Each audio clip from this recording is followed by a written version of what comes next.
ಮೂರು ಆಗಳು ಆತುರ, ಹಣ, ಅಭಿಮಾನ. ಈ ಮೂರು ಕಾರಣಕ್ಕಾಗಿದೆ. ಯಾವುದನ್ನು ಬಿಡಿಸೋದು ಅಷ್ಟು ಸಲೀಸಾಗಿಲ್ಲ. ಇದರಲ್ಲಿ ಕತ್ಲಲ್ಲಿ ಸೂಜಿಗೆ ದಾರ ಹಾಕ್ದಂಗೆ ಇದೆ ಸ್ಥಿತಿ. ಯಾವ ರಾಜಕಾರಣಿಗೂ ಆಪ್ತರಾಗಿದ್ದವರಲ್ಲ, ರಾಜಕಾರಣದಿಂದ ಅಂತರವನ್ನು ಕಾಪಾಡ್ಕೊಂಡಂಥವ್ರು.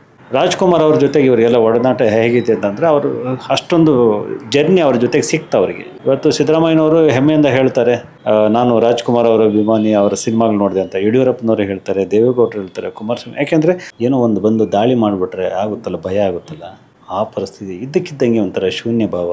ಕೋರ್ಟ್ಗೆ ನಾನು ಬರಲಿಕ್ಕೆ ರೆಡಿ ಅಂತ ಅವರು ಹೇಳಿದ್ದಾರೆ, ಹಣ ಕೊಡಲಿಕ್ಕೆ ನಾನು ರೆಡಿ ಅಂತ ಹೇಳಿದ್ದಾರೆ. 75ನೇ ಅವರ ಅಮೃತ ಮಹೋತ್ಸವ ಏನಿದೆ ಸೆಪ್ಟೆಂಬರ್ 18ಕ್ಕೆ, ಅಷ್ಟರೊಳಗಡೆ ಇದಕ್ಕೊಂದು ತಾರ್ಕಿಕ ಅಂತ್ಯ ಕಾಣಿಸ್ಬೇಕು. ನಿಮ್ಮ ತಾತನ ಸಮಾಧಿನೇ ನೀವು ಮಾಡ್ಕೊಳಕ್ಕಾಗಿಲ್ಲ, ಹೋಗ್ಲಿ ನಮ್ಮ ಯಜಮಾನರದ್ದು ಕೊಡಿ ಅಂತ ಕೇಳಿದರೆ ಅವ್ರು ಹೋಗ್ತಾರ ಚಾನ್ಸೇ ಇಲ್ಲ. ಒಂದು ವೇಳೆ ಸರ್ಕಾರ ಆ ನಿಟ್ಟಿನಲ್ಲಿ ಫೇಲ್ ಆದರೆ ಪ್ಲ್ಯಾನ್ ಬಿ ರೆಡಿ ಇದೆ. ಸುದೀಪ್ ಸಾರಿ ಅನೌನ್ಸ್ ಮಾಡಬೇಕು. ಸ್ನೇಹಿತರೆ ನಮಸ್ಕಾರ, ಇದು ಡೈಲಿ ಮಾಧ್ಯಮ. ನಾನು ಅಶೋಕ್ ದಾವಣಗೆರೆ. ಕಳೆದ 3-4 ದಿನಗಳಿಂದಲೂ ಕೂಡ ಬಹಳ ಚರ್ಚೆಯಲ್ಲಿರುವಂತಹ ವಿಷಯ ಇದು. ಕಳೆದ 16 ವರ್ಷಗಳಿಂದಲೂ ಕೂಡ ಈ ವಿಷಯ ಚರ್ಚೆಯಲ್ಲಿದೆ. ಎಷ್ಟೊಂದು ಇದ್ರ ಬಗ್ಗೆ ಹೋರಾಟಗಳಾಯಿತು, ಎಲ್ಲವೂ ಆಯಿತು, ಆದರೂ ಕೂಡ ಇದು ತಾರ್ಕಿಕ ಅಂತ್ಯವನ್ನು ಕಾಣಲಿಲ್ಲ. ಯಾವುದ್ರ ಬಗ್ಗೆ? ಸಾಹಸ ಸಿಂಹ ಡಾಕ್ಟರ್ ವಿಷ್ಣುವರ್ಧನ್ ಅವರ ಸ್ಮಾರಕ ವಿಚಾರ. ಎಲ್ಲವೂ ಸಲೀಸಾಗತ್ತೆ ಅನ್ನುವಂತಹ ನಿರೀಕ್ಷೆಯಲ್ಲಿ ಇದ್ದಂಥವರಿಗೆ ಒಂದು ರೀತಿ ಅನಿರೀಕ್ಷಿತವಾದಂತಹ ಒಂದು ಶಾಕಿಂಗ್ ವಿಚಾರ. ಅಲ್ಲಿ ಸ್ಮಾರಕ ನಿರ್ಮಾಣ ಆಗೋದಕ್ಕೆ ಒಂದು ದೊಡ್ಡ ಕಗ್ಗಂಟಿನ ಸ್ಥಿತಿ ನಿರ್ಮಾಣ ಆಗುತ್ತೆ. ಬಾಲಣ್ಣ ಅವರ ಕುಟುಂಬ ಈ ಒಂದು ಜಾಗದ ವಿಚಾರವಾಗಿ ಒಂದು ತಗಾದೆಯನ್ನು ತೆಗೆಯೋಕ್ಕೆ ಶುರು ಮಾಡ್ತಾರೆ. ಅಲ್ಲಿಂದ ಇಲ್ಲಿಯವರೆಗೂ ಹೋರಾಟ ಆಗುತ್ತೆ, ಆದರೆ ಯಾವುದಕ್ಕೂ ಕೂಡ ಸೂಕ್ತ ಪರಿಹಾರ ಸಿಗೋದಿಲ್ಲ. ಕೊನೆಗೆ ಮೈಸೂರಿಗೆ ಸ್ಮಾರಕ ಸ್ಥಳಾಂತರ ಆಗುತ್ತೆ. ಆದರೆ ವಿಷ್ಣುವರ್ಧನ್ ಅವರ ಅಂತ್ಯ ಸಂಸ್ಕಾರ ಆದಂತಹ ಜಾಗದಲ್ಲೇ ಒಂದು ಸಣ್ಣ ಸ್ಮಾರಕ ಆಗಬೇಕು, ಆ ಸವಿ ನೆನಪಿಗಾಗಿ ಅಲ್ಲೊಂದು ಸ್ಮಾರಕ ನಿರ್ಮಾಣ ಆಗಬೇಕು, ಅಭಿಮಾನಿಗಳಿಗೆ ಒಂದು ಸೆಂಟಿಮೆಂಟ್ ಇದೆ ಅನ್ನುವಂಥದ್ದು. ಆದರೆ 3-4 ದಿನದ ಹಿಂದೆ ಒಂದು ವಿಡಿಯೋ ಬರುತ್ತೆ. ಅಭಿಮಾನ್ ಸ್ಟುಡಿಯೋದ ಒಳಗಡೆ ಇದ್ದಂತಹ ವಿಷ್ಣುವರ್ಧನ್ ಅವರ ಸಮಾಧಿಯನ್ನು ಹೊಡೆದು ನೆಲಸಮ ಮಾಡಿದ್ದಾರೆ ಅನ್ನುವಂಥದ್ದು.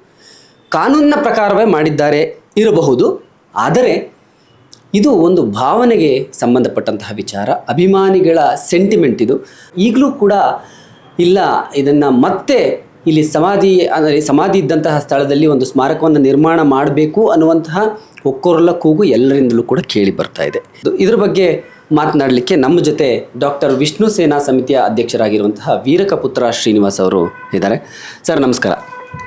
ನಮಸ್ತೆ ಅಶೋಕ್, ಹೇಗಿದ್ದೀರಿ? ನಾನು ಚೆನ್ನಾಗಿದ್ದೀನಿ, ತಾವು ಹೇಗಿದ್ದೀರಿ? ನಾನು ಚೆನ್ನಾಗಿದ್ದೀನಿ. ಇವತ್ತಿನ ವಿಚಾರ ಮಾತಾಡೋದಕ್ಕಿಂತ ಮೊದಲು ವಿಷ್ಣುವರ್ಧನ್ ಅವರ ಸ್ಮಾರಕ ಇಷ್ಟೊಂದು ಕಗ್ಗಂಟಾಯ್ತಲ್ಲ, ಯಾಕೆ ಹಿಂಗಾಯಿತು ಅಂತ ನಿಜಕ್ಕೂ ಎಲ್ರಿಗೂ ಅನಿಸುತ್ತೆ. ಯಾಕೆ ಹಿಂಗಾಯಿತು? ಮೂರು ಆಗಳು ಆತುರ, ಹಣ, ಅಭಿಮಾನ. ಈ ಮೂರು ಕಾರಣಕ್ಕಾಗಿದೆ. ಒಂದು ಆತರ, ಆ ಜಾಗದ ಪರಾಮರ್ಶೆ ಮಾಡದೆ, ಅದರ ಮೇಲೆ ಕೇಸ್ ಇದೆ ಇಲ್ಲ ಗೊತ್ತಿಲ್ಲದೆ, ಅವರ ಅಂತ್ಯ ಸಂಸ್ಕಾರದ ಸಂದರ್ಭದಲ್ಲಿ ಯಾವಗಳನ್ನು ಯೋಚನೆ ಮಾಡದೆ ಆತುರಾತುರವಾಗಿ ಅಂತ್ಯ ಸಂಸ್ಕಾರ ಮಾಡಿತ್ತು. ಇನ್ನೊಂದು, ಅದಾದ ನಂತರದಲ್ಲಿ ಅದ್ರ ಜೊತೆಗೆ ದೊಡ್ಡ ಮಟ್ಟದ ಹಣ ಇನ್ವಾಲ್ವ್ ಆಗಿದೆ ಅನ್ನೋಂಥದ್ದು ಬೇಗ ಅರ್ಥ ಮಾಡ್ಕೊಳ್ಳೋಕ್ಕಾಗದೆ ಹೋಗಿತ್ತು. ಮತ್ತು ಇನ್ನೊಂದು ಅಭಿಮಾನ, ಅದು ನಮಗೆ ಅಲ್ಲಿ ಅಂತ್ಯ ಸಂಸ್ಕಾರ ಇದೆ, ನಿಮ್ಮ ಹಣ ಆದರೂ ಇಟ್ಕೊಳ್ಳಿ, ನೀವು ತಪ್ಪೇ ಮಾಡಿ ಅಲ್ಲಿ ಆ ಥರ ಆದರೂ ಬಿದ್ದಿರಿ, ನಮ್ಮ ಅಭಿಮಾನಕ್ಕೆ ಅಲ್ಲೇ ಇರಬೇಕು ಅನ್ನೋಂಥದ್ದು. ಈ ಮೂರು ಕಾರಣಕ್ಕೆ, ಆತುರ, ಹಣ, ಅಭಿಮಾನ, ಈ ಮೂರು ಕಾರಣಕ್ಕೆ ಇಷ್ಟು ಕಗ್ಗಂಟಾಗಿದೆ ಅಶೋಕ್. ಯಾವುದನ್ನು ಬಿಡಿಸೋದು ಅಷ್ಟು ಸಲೀಸಾಗಿಲ್ಲ. ಇದರಲ್ಲಿ ಕತ್ಲಲ್ಲಿ ಸೂಜಿಗೆ ದಾರ ಹಾಕ್ದಂಗೆ ಇದೆ ಸ್ಥಿತಿ, ಪರಿಸ್ಥಿತಿ ಆಗಿದೆ. ನಾವು ಹಾಕ್ತೀವ ದಾರ ಗೊತ್ತಿಲ್ಲ, ಅಥವಾ ಕಣ್ಣೇ ಚುಚ್ಕೋತೀವ ಗೊತ್ತಿಲ್ಲ, ಬಟ್ ಪರಿಸ್ಥಿತಿ ಅಂತೂ ಹಾಗೆ ಇದೆ. ಬಟ್ ಸರ್ಕಾರ ಇದಕ್ಕೊಂದು ಸೂಕ್ತ ಪರಿಹಾರವನ್ನು ಕಂಡುಕೊಳ್ಬೋದಾಗಿತ್ತಾ ಅಂತ. ಯಾಕಂದರೆ ಕನ್ನಡ ಚಿತ್ರರಂಗದಲ್ಲಿ ವಿಷ್ಣುವರ್ಧನ್ ಅವರು ಮಾಡಿದಂತಹ ಸಾಧನೆ, ಅದನ್ನು ಗುರುತಿಸಿ ಕರ್ನಾಟಕ ಸರ್ಕಾರ ಯಾವುದೇ ಇರಬಹುದು, ಅವರ ಅಂತ್ಯ ಸಂಸ್ಕಾರ ಆದಂಥ ಸಂದರ್ಭದಲ್ಲಿ ಇದ್ದಂಥ ಸರ್ಕಾರ ಇರ್ಬೋದು, ಅದಾದ ನಂತರ ಅನೇಕ ಸರ್ಕಾರಗಳು ಅಂದರೆ ಬದಲಾಗಿದೆ, ಮಾಡಲಿಲ್ವಾ? ಯಾಕೆ ಆ ನೆಗ್ಲಿಜೆನ್ಸಿ ಯಾಕೆ ಬಂತು, ಉದಾಸೀನ ಯಾಕಾಯಿತು ಅಂತ ಅನ್ಸುತ್ತೆ. ಒಂದು, ವಿಷ್ಣುವರ್ಧನ್ ಅವರು ಯಾವ ರಾಜಕಾರಣಿಗೂ ಆಪ್ತರಾಗಿದ್ದವರಲ್ಲ, ರಾಜಕಾರಣದಿಂದ ಅಂತರವನ್ನು ಕಾಪಾಡ್ಕೊಂಡಂಥವ್ರು. ಮತ್ತು ಇವತ್ತು ರಾಜಕಾರಣದಲ್ಲಿ ಇರುವಂಥವರೆಲ್ಲರೂ ಕೂಡ ವಿಷ್ಣುವರ್ಧನ್ ಅವ್ರಿಗಿಂತ ಚಿಕ್ಕವರು. ಎಲ್ಲ 75 ವಿಷ್ಣುವರ್ಧನ್ ಅವ್ರಿಗೆ 75 ವರ್ಷ ಅಂತಂದರೆ ಇನ್ನು ಈಗಿರೋ ಬಹುತೇಕ ರಾಜಕಾರಣಿಗಳಿಗೆ 65-70 ಒಳಗಡೆ ಇದ್ದಾರೆ. ಅಂದರೆ ಇವರೆಲ್ಲರೂ ವಿಷ್ಣುವರ್ಧನ್ ಅವರನ್ನು ಇಷ್ಟಪಟ್ಟು ಅವರ ಕೆಲಸಗಳನ್ನು ಮಾಡೋಷ್ಟು ಗೌರವಗಳನ್ನು ಯಾರೂ ಬೆಳೆಸ್ಕೊಂಡಿರಲಿಲ್ಲ. ಮತ್ತು ಅವರ ಜರ್ನಿಯನ್ನು ಅಷ್ಟೆಲ್ಲ ಇವರೇನು ನೋಡಿಲ್ಲ. ರಾಜ್ಕುಮಾರ್ ಅವ್ರ ಜೊತೆಗೆ ಇವರಿಗೆಲ್ಲ ಒಡನಾಟ ಹೇಗಿದೆ ಅಂತಂದರೆ ಅವರು ಅಷ್ಟೊಂದು ಜರ್ನಿ ಅವ್ರ ಜೊತೆಗೆ ಸಿಕ್ತು ಅವರಿಗೆ. ಇವತ್ತು ಸಿದ್ದರಾಮಯ್ಯನವರು ಹೆಮ್ಮೆಯಿಂದ ಹೇಳ್ತಾರೆ, ನಾನು ರಾಜ್ಕುಮಾರ್ ಅವರ ಅಭಿಮಾನಿ, ಅವರ ಸಿನಿಮಾಗಳು ನೋಡಿದೆ ಅಂತ. ಯಡಿಯೂರಪ್ಪನವರು ಹೇಳ್ತಾರೆ, ದೇವೇಗೌಡರು ಹೇಳ್ತಾರೆ, ಕುಮಾರಸ್ವಾಮಿ. ಯಾಕೆಂದರೆ ಅವರೆಲ್ಲ ಒಂದು ಸಮಕಾಲೀನರು. ರಾಜ್ಕುಮಾರ್ ಅವರ ಒಂದು 20 ವರ್ಷದ ಹಿಂದೆ ಚಿಕ್ಕವರು. ಅದೇನಾಗುತ್ತೆ, ಅವ್ರ ಸಿನಿಮಾಗಳು ನೋಡಿ ಬೆಳೆದ್ವಿ ಅಂತ ಹೇಳ್ಕೊಳ್ಳೋದು ಹೆಮ್ಮೆ ಆಗುತ್ತೆ. ಬಟ್ ಇವರು ಸಮಕಾಲೀನ ವಿಷ್ಣುವರ್ಧನ್ ಅವರು ಈಗಿನ ರಾಜಕಾರಣಿಗಳು ಸಮಕಾಲೀನರಾಗಿದ್ದರಿಂದ ಸೊ ಇವ್ರಿಗೆ ಆ ಗೌರವ ಭಾವನೆ ಬರ್ತಿಲ್ಲ. ಒಂದನೇದು ನಮ್ಮಷ್ಟೇ ಬಿಡು ಅನ್ನೋ ಥರದ್ದು ಒಂದು ಭಾವನೆ. ಒಬ್ಬ ಸ್ನೇಹಿತ ನೋಡ್ದಂಗೆ ನೋಡ್ತಾರೆ, ಒಬ್ಬ ನಾಡಿನ ಸಾಂಸ್ಕೃತಿಕ ಆರಾಧಕನ ಥರ ನೋಡ್ತಿಲ್ಲ. ಅದಕ್ಕೆ ಗಂಭೀರವಾಗಿ ಒಂದು ಅವರನ್ನು ನಮ್ಮ ಸಮಾನರು, ಸಮಕಾಲೀನರು ಅಂತ ನೋಡ್ತಿದ್ದಾರೆ. ಇನ್ನೊಂದು ಅವರು ರಾಜಕಾರಣಕ್ಕೆ ತೀರಾ ಆಪ್ತರಾಗಿದ್ದಂಥವರಲ್ಲ. ಸೊ ಮೂರನೇದು ಅವರ ಜೊತೆಗೆ ಸಮುದಾಯಗಳ ವ್ಯಕ್ತಿಗಳು ಗುರುತಿಸ್ಕೊಳ್ಳಿಲ್ಲ ಯಾವತ್ತೂ ಕೂಡ. ಅವರೊಂಥರ ವಿಶ್ವಮಾನವಂಥರ ಬದುಕಿಬಿಟ್ರು ಕೂಡ. ಅವ್ರ ಮನೆಯಲ್ಲಿ ನಮಾಜ್ ಮಾಡ್ತಿದ್ರಂತೆ, ಅಷ್ಟು ಚೆಂದ ನಮಾಜ್ ಮಾಡೋರಂತೆ ಅವರು. ಅವ್ರ ಮನೆಯಲ್ಲಿ ಒಬ್ಬ ಮಲಯಾಳಿ ಇರ್ತಾಯಿದ್ರು, ಒಬ್ಬರು ತಮಿಳವರು ಇರ್ತಾಯಿದ್ರು, ಒಬ್ಬ ದಲಿತರು ಇರ್ತಾಯಿದ್ರು, ಒಬ್ಬ ಮುಸಲ್ಮಾನ್. ಹೀಗೆ ಒಂದು ಮಿನಿ ಭಾರತ. ವಿಷ್ಣುವರ್ಧನ್ ಅವರ ಮನೆ ಅಂದರೆ ಒಂದು ಮಿನಿ ಭಾರತ. ವಿವಿಧತೆಯಲ್ಲಿ ಭಾರತ ಏಕತೆ ಅಂತಾರಲ್ಲ, ಅದು ಆ ಮನೆಯಲ್ಲಿ ಇತ್ತು, ಜಯನಗರದ ಮನೆಯಲ್ಲಿ. ಆ ಕಾರಣಕ್ಕೆ ಅದಕ್ಕೊಂದು ಗೌರವ. ಬರೀ ಆ ಸ್ವಭಾವಕ್ಕೆ ಬಹುಶಃ ಎಲ್ರಿಗೂ ಆಪ್ತರಾಗಿಲ್ಲ. ಆದ್ದರಿಂದ ಯಾರು ಇವರು ವಿಷ್ಣು ನಮ್ಮವರು ಅಂತ ಅಂದ್ಕೊಳ್ಳಿಲ್ಲ, ಅಭಿಮಾನಿಗಳು ಬಿಟ್ಟು. ಆ ಕಾರಣಕ್ಕೂ ಸ್ವಲ್ಪ ಹಿನ್ನಡೆ ಆಗಿದೆ. ಆದರೆ ಸರ್ಕಾರ ಈ ವಿಷಯದಲ್ಲಿ ಸೂಕ್ಷ್ಮವಾಗಿರಬೇಕಾಗಿತ್ತು. ಯಾರಿಗೆ ಎಷ್ಟು ಆಪ್ತರು ಅನ್ನೋಂಥದ್ದೆಲ್ಲ ನೀವು ಯಾರು ಎಷ್ಟು ಸಾಧಕರು, ಅವರು ಈ ಸಮಾಜಕ್ಕೆ ಬಿಟ್ಟು ಕೊಟ್ಟಂತಹ ಮೆಸೇಜ್ ಏನು, ಅವರು ಬದುಕಿದ ರೀತಿ ಏನು, ಈ ತಲೆಮಾರಿಗೆ ಅವರ ಆದರ್ಶಗಳು ಹೇಗೆ ಉಪಯೋಗಕಾರಿ, ಇವೆಲ್ಲವೂ ಕೂಡ ಸರ್ಕಾರಕ್ಕೆ ಗೊತ್ತಿರಬೇಕು. ಅದರ ಆಧಾರದ ಮೇಲೆ ಸರ್ಕಾರ ಕೆಲಸ ಮಾಡುವಷ್ಟು ಬುದ್ಧಿ ಇದ್ದಿದ್ದರೆ ಬಹುಶಃ ವಿಷ್ಣುವರ್ಧನ್ ಅವರಿಗೆ ಎಲ್ರಿಗಿಂತ ಪ್ರಥಮವಾಗಿ ಎಲ್ಲವೂ ದೊತ್ತಾಯಿತು. ಬಟ್ ಸರ್ಕಾರಗಳು ಇವತ್ತು ಮಂದ ಚರ್ಮ, ಅವಕಾಶ ಸಲೀಸಾಗಿ ಯಾವುದು ಅರ್ಥವಾಗಲ್ಲ. ಸೊ ಆದ್ದರಿಂದ ಯಜಮಾನರ ಹಿನ್ನಡೆ ಆಗಿದೆ. ಬಟ್ ನೋ ಪ್ರಾಬ್ಲಮ್, ಅಭಿಮಾನಿಗಳವ್ರ ಜೊತೆಗಿದ್ದೀವಿ, ದಕ್ಕಿಸ್ಕೊಳ್ಳೋ ಪ್ರಯತ್ನದಲ್ಲಿದ್ದೀವಿ. ಬಟ್ ಈ ಸುದ್ದಿ ಕೇಳಿದಾಗ ನಿಮ್ಗೆ ಏನು ಅನ್ನಿಸ್ತು? ಕಗ್ಗಂಟಾಗಿತ್ತು, ಇದು ಬಗೆಹರಿಸೋಕ್ಕಾಗುತ್ತೋ ಇಲ್ವೋ ಅನ್ನುವಷ್ಟರ ಮಟ್ಟಿಗೆ ಚರ್ಚೆಗಳಾಗ್ತಾ ಇದ್ದರೂ ಕೂಡ ಒಂದು ಸಮಾಧಾನ ಇತ್ತು, ಅಲ್ಲಿನೂ ಒಂದು ಸಮಾಧಿ ಇದೆ, ಇವತ್ತಲ್ಲ ನಾಳೆ ಅಲ್ಲಿ ಒಂದು ಸ್ಮಾರಕ ಸಣ್ಣದಾಗಿ ಆಗತ್ತೆ, ಅಭಿಮಾನಿಗಳಿಗೆ ಹೋಗೋದಕ್ಕೆ ಒಂದು ಅವಕಾಶ ಸಿಗುತ್ತೆ. ಆದರೆ ದಿಢೀರ್ನೆ 3 ದಿನದ ಹಿಂದೆ ಒಂದು ವಿಡಿಯೋ ಬರುತ್ತೆ, ಅದನ್ನು ನೋಡಿದಾಗ ಆಶ್ಚರ್ಯ, ಶಾಕು ಎರಡೂ ಆಗುತ್ತೆ. ನಿಮ್ಗೆ ಏನು ಅನಿಸ್ತು ಫಸ್ಟ್ ಆ ವಿಡಿಯೋ ನೋಡಿ? ನನಗೆ ಈ ಯಾವುದೋ ಒಂದು ದಾರಿಯಲ್ಲಿ ಹೋಗ್ತಾ ಇದ್ದಾಗ ಇದ್ದಕ್ಕಿದ್ದಂಗೆ ಏನೋ ಒಂದು ಬಂದು ದಾಳಿ ಮಾಡಿಬಿಟ್ರೆ ಆಗುತ್ತಲ್ಲ, ಭಯ ಆಗುತ್ತಲ್ಲ, ಆ ಪರಿಸ್ಥಿತಿ. ಇದ್ದಕ್ಕಿದ್ದಂಗೆ ಒಂಥರ ಶೂನ್ಯ ಭಾವ, ಎದೆ ನಿಂತು ಹೋದಂತಹ ಒಂದು ಭಾವ. ಏನಾಗ್ತಿದೆ ಅಂತ ಗೊತ್ತಾಗ್ತಿಲ್ಲ. ಕಾರಲ್ಲಿ ಕೂತ್ಕೊಂಡಿದ್ದೀನಿ, ಕಣ್ಣು ಮಂಜಾಗ್ತಾ ಇದೆ ನನಗೆ, ದಿಕ್ಕೇ ತೋರಿಸ್ತಲ್ಲ. ಏನು ಎಲ್ಲ ಫೋನುಗಳು ಬರೋಕ್ಕೆ ಶುರು ಆಗ್ತಿದೆ. ಎಲ್ಲರೂ ಕೇಳ್ತಿದ್ರು ಅಣ್ಣ ಏನು ಅಂತ. ಏನು ಉತ್ತರ ಕೊಡಬೇಕೋ ಗೊತ್ತಾಗ್ತಿಲ್ಲ ನನಗೆ. ಕನಿಷ್ಠ ಒಂದು 4ರಿಂದ 5 ತಾಸು ಹಾಗೆ ಇದ್ದೆ ನಾನು. 5 ತಾಸು ಆಗಿದ್ದೆ. ಅದಾದಮೇಲೆ 5 ಗಂಟೆಗಳಾದ ನಂತರ ನನಗೆ ಗೊತ್ತಾಯಿತು, ನಮ್ಮ ವಿಷ್ಣು ಸೇನಾ ಸಮಿತಿಯ ಹುಡುಗರನ್ನು ಅರೆಸ್ಟ್ ಮಾಡಿದ್ದಾರೆ ಅಂತ. ಬರೀ ಅರೆಸ್ಟ್ ಮಾಡಿರೋದಲ್ಲ, ಅವ್ರ ಮೇಲೆ FIR ಹಾಕುವಂತಹ ಷಡ್ಯಂತ್ರ ನಡೀತಾ ಇದೆ ಅಂತ. ಅದು ಆ್ಯಕ್ಚುಲಿ 107 ಹಾಕಿ ಒಂದು ಮುನ್ನೆಚ್ಚರಿಕೆ ಕ್ರಮ ಅಂತ ಒಂದು PCR ಮಾಡಿಬಿಟ್ಟು ಕಳಿಸ್ಬಿಡ್ತಾರೆ, ಯಾವುದೇ ಹೋರಾಟ ಆದರೂ ಕೂಡ.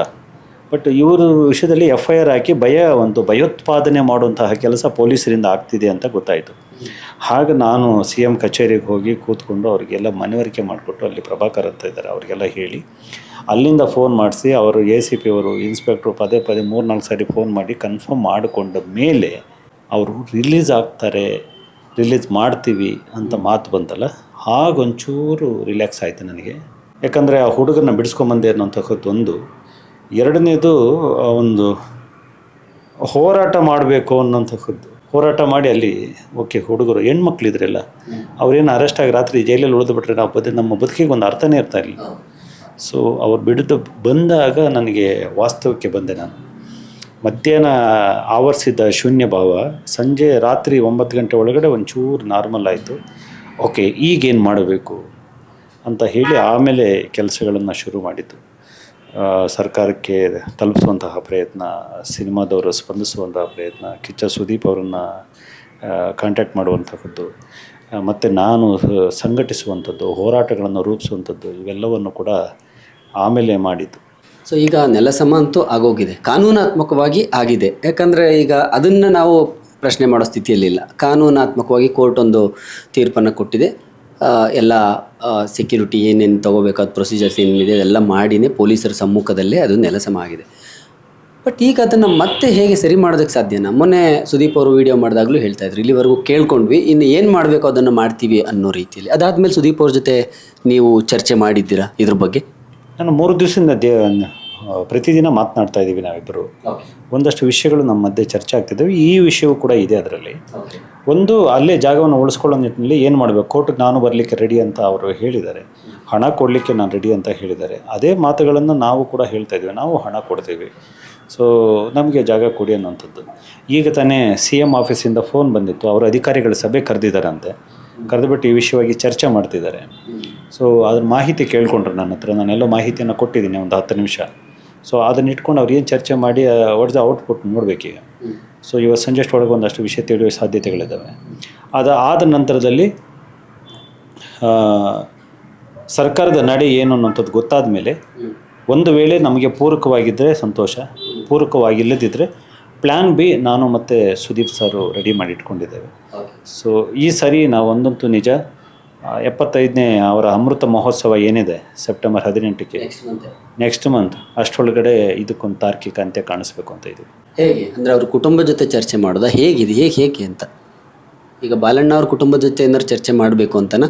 ಈಗ ಅವರು ಆ ಜಾಗ ಕೊಡಬೇಕು ಅಂದರೆ ಅವ್ರು ಡಿಮ್ಯಾಂಡ್ ಮಾಡೋವಷ್ಟು ನೀವು ಕೊಡೋಕೆ ರೆಡಿ ಇದ್ದೀರಾ, ಅಥವಾ ಹೇಗೆ ಅಂತ? ಈಗ ನನಗೆ ಒಂದು ಅನಿಸಿದ್ದು, ಮೊನ್ನೆ ಒಂದೆಲ್ಲೋ ನೋಡ್ತಾ ಇರಬೇಕಿದ್ರೆ, ಇಲ್ಲಿ ದುಡ್ಡಿನ ವಿಚಾರ ಬಹಳ ಪ್ರಮುಖವಾಗಿ, ನೀವು ಹೇಳ್ದಂಗೆ ಹಣಕಾಸಿನ ವಿಚಾರವೇ ಇಲ್ಲಿ ಪ್ರಮುಖವಾಗಿ ಬಂದಿದ್ದು. ಯಾವ ಹಂತಕ್ಕೆ ಅಂತ ಹೇಳಿದರೆ, ಅಭಿಮಾನ್ ಸ್ಟುಡಿಯೋ ಬಾಲಣ್ಣ ಅವರು ಕಟ್ಟಿದ್ದು, ಅಭಿಮಾನ್ ಸ್ಟುಡಿಯೋದೊಳಗೆ ಬಾಲಣ್ಣ ಅವರ ಸಮಾಧಿ ಇತ್ತಲ್ಲ, ಅದನ್ನು ಕೂಡ ಹೊಡೆದು ಹಾಕಿದ್ದಾರೆ. ಅಂದರೆ ಹಣ ಅನ್ನೋದು ಎಷ್ಟು ಮನುಷ್ಯನಿಗೆ ಇದು ಮಾಡುತ್ತೆ ಅನ್ನುವಂಥದ್ದು. ಹಾಗಾಗಿ ಇದು ಅಷ್ಟು ಸ್ವಲ್ಪ ಬಗೆಹರಿಯುತ್ತೆ ಅಂತ ಅನಿಸುತ್ತಾ? ಒಂದು, ಇದು ಸರ್ಕಾರ ಹೇಗೆ ಸ್ಪಂದಿಸುತ್ತೆ, ಬಾಲಣ್ಣನವ್ರ ಕುಟುಂಬದ ಜೊತೆ ಹೇಗೆ ಡೀಲ್ ಮಾಡುತ್ತೆ, ಈಗಿನ ಪರಿಸ್ಥಿತಿ, ಕಾನೂನು ಸಮಸ್ಯೆಗಳು, ಅವರು ಕಾನೂನು ತೊಡಕುಗಳು, ಮತ್ತು ಅವ್ರ ಕುಟುಂಬ ಜಮೀನಿನ ವಿಷಯದಲ್ಲಿ ನಡ್ಕೊಂಡಿರುವಂತಹ ರೀತಿಗಳು, ಅವೆಲ್ಲವೂ ಕೂಡ ಕಾನೂನಿಗೆ ವಿರುದ್ಧವಾಗೇ ಇದ್ದಾವೆ. ಸೊ ಆ ಅಂಶಗಳನ್ನು ಪರಿಗಣಿಸಿ ಅವ್ರ ಮೇಲೆ ಯಾವ ಕ್ರಮ ಕೈಗೊಳ್ಳುತ್ತೆ ಕಾನೂನಾತ್ಮಕವಾಗಿ. ಸೊ ದುಡ್ಡಿನಿಂದ ಅದನ್ನು ಮಾತನಾಡಿಸುತ್ತಾ, ಅಥವಾ ಕಾನೂನಿನ ಅಸ್ತ್ರವನ್ನು ಪ್ರಯೋಗಿಸುತ್ತಾ, ಅಥವಾ ನಾವು ಇದು ವಿಷಯದಲ್ಲಿ ಏನು ಮಾಡೋಕ್ಕಾಗಲ್ಲ ಅಂತ ಒಂದು ಅಸಹಾಯಕ ಭಾವನೆಯನ್ನು ವ್ಯಕ್ತಪಡಿಸುತ್ತಾ ಕಾದು ನೋಡ್ತೀವಿ. ಬಾಲಣ್ಣನವ್ರ ಕುಟುಂಬದ ಜೊತೆಗೆ ಮಾತುಕತೆ ನಮ್ಮಿಂದ ಸಾಧ್ಯ ಇಲ್ಲ. ಯಾಕೆ ಅಂದರೆ, ನೀವು ಹೇಳಿದ ಹಾಗೆ ಬಾಲಣ್ಣನವರ ಯಾರ ಕಲಾ ಸಾಧನೆಗೆ ಮೆಚ್ಚಿ ಜಾಗವನ್ನು ಕೊಡಲಾಗಿತ್ತೋ ಅದೇ ವ್ಯಕ್ತಿಯ ಸಮಾಧಿಯನ್ನು ನೆಲಸಮ ಮಾಡಿದಂತಹ ಧೂರ್ತರು ಅವರು.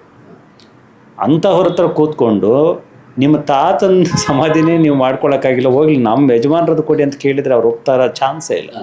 ಅದರಿಂದ ಸರ್ಕಾರವೇ ಈ ನಿಟ್ಟಿನಲ್ಲಿ ಕ್ರಮ ಕೈಗೊಳ್ಳಬೇಕು, ಸರ್ಕಾರವೇ ಮಾತಾಡಬೇಕು. ಒಂದು ವೇಳೆ ಸರ್ಕಾರ ಆ ನಿಟ್ಟಿನಲ್ಲಿ ಫೇಲ್ ಆದರೆ ಪ್ಲ್ಯಾನ್ ಬಿ ರೆಡಿ ಇದೆ, ಪ್ಲ್ಯಾನ್ ಬಿ ರೆಡಿ. ಆ ಪ್ಲ್ಯಾನ್ ಬಿ ಏನು ಅನ್ನೋಂಥದ್ದು ಈಗ ನಾನು ಹೇಳೋ ಸ್ಥಿತಿಯಲ್ಲಿಲ್ಲ, ಯಾಕಂದರೆ ಅದನ್ನು ಸುದೀಪ್ ಸಾರಿ ಅನೌನ್ಸ್ ಮಾಡಬೇಕು. ಸೊ ಅದರಿಂದ ಕಾಯ್ತಿದ್ದೇನೆ. ಹಾಯ್, ನಮಸ್ಕಾರ. ನಾನು ನಿಮ್ಮ ಧರ್ಮ ಕೀರ್ತಿರಾಜ್. ಡೈಲಿ ಮಾಧ್ಯಮ ಪ್ರತಿಯೊಬ್ಬರನ್ನು ದಯವಿಟ್ಟು ಸಪೋರ್ಟ್ ಮಾಡಿ. ನನಗೊಂದು ಖುಷಿ ಏನಂದರೆ, ನನಗೆ ತುಂಬ ಪರಿಚಯ ಇರೋರು ಅಶೋಕ್ ಅವರು. ಸೊ ನನಗೆ ಒಂದು ಸಿನಿಮಾ ರಂಗದಲ್ಲಿ ನಾನು ಕಾಲಿಟ್ಟಾಗಿಂದ ಇವತ್ತಿನವರೆಗೂ ನಾನು ತುಂಬ ಸಪೋರ್ಟ್ ಮಾಡಿದ್ದಾರೆ. ಏನೇ ಒಂದು ಹಿಟ್ ಆಗಿರ್ಬೋದು, ಫ್ಲಾಕ್, ಪ್ರತಿಯೊಂದು ಹಂತದಲ್ಲೂ ನನ್ನ ಜೊತೆ ಇದ್ದಾರೆ. ಸೊ ಇವತ್ತು ಬಿಗ್ ಬಾಸ್ ಮನೆಯಿಂದ ಬಂದ ಮೇಲೆ ತುಂಬ ಪ್ರೀತಿಯಿಂದ ನಾನೊಂದು ಇಂಟರ್ವ್ಯೂ ತೊಗೊಂಡಿದ್ದಾರೆ. ಇವರೆಲ್ಲ ಬಂದು ಯೂಟ್ಯೂಬ್ ಚಾನಲ್ಸಲ್ಲಿ ಎಲ್ಲೂ ಇರಲಿಲ್ಲ, ಬಟ್ ಇವರು ಪತ್ರಿಕಾ ಮತ್ತು ಮಾಧ್ಯಮದಲ್ಲಿ ಇದ್ದಿದ್ದವರು. ಸೊ ಇವರು ಇದನ್ನು ಸ್ಟಾರ್ಟ್ ಮಾಡಿದ್ದಾರೆ. ಸೊ ನಿಮ್ಮ ಸಪೋರ್ಟು, ನಿಮ್ಮ ಆಶೀರ್ವಾದ ಸದಾ ಇರಲಿ. And very proud of them. ಯಾಕಂದರೆ ಅವ್ರ ಪ್ರೊಫೆಷನ್ನ ಏನಿದೆಯೋ ಅದನ್ನೇ ಕಂಟಿನ್ಯೂ ಮಾಡಿ ಇದರಲ್ಲೂ ಒಂದು ಸಾಧನೆ ಮಾಡಬೇಕಂತಿದ್ರೆ, ಸೊ ನಿಮ್ಮ ಆಶೀರ್ವಾದ, ಸಪೋರ್ಟ್ ಸದಾ ಇರಲಿ ಅಂತ ಕೇಳ್ಕೊತೀನಿ. Thank you.